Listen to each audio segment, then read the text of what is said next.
ನೀನು ಕ್ಷಮಿಸುವುದನ್ನು ಕಲಿಯಲೇಬೇಕು. ನಿನಗೆ ಕ್ಷಮಿಸುವುದು ಕಷ್ಟಕರ ಎಂದು ನನಗೆ ತಿಳಿದಿದೆ. ಆದರೆ ಕ್ಷಮಿಸುವುದರಿಂದ ಮತ್ತು ಕನಿಕರ ತೋರುವುದರಿಂದ ನೀನು ಒಬ್ಬ ಒಳ್ಳೆಯ ಮನುಷ್ಯನಾಗುತ್ತೀಯ. ನಿನ್ನ ಮನಸ್ಸಿಗೂ ಸಹ ನೆಮ್ಮದಿ ಸಿಗುತ್ತದೆ. ನೀನು ಪುನಃ ಎದ್ದು ನಿಲ್ಲಬಲ್ಲೆ.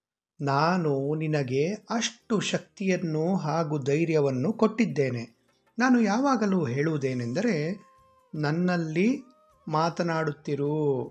ಬರೀ ಕಷ್ಟ ಮಾತ್ರ ಬಂದಾಗ ನನ್ನನ್ನು ನೆನಪಿಸಿಕೊಳ್ಳುವುದಲ್ಲ. ಪ್ರತಿದಿನ ನನ್ನ ಜೊತೆ ಬಂದು ನಿನ್ನ ಪ್ರತಿಯೊಂದು ವಿಷಯವನ್ನು ಹೇಳುತ್ತಿರು.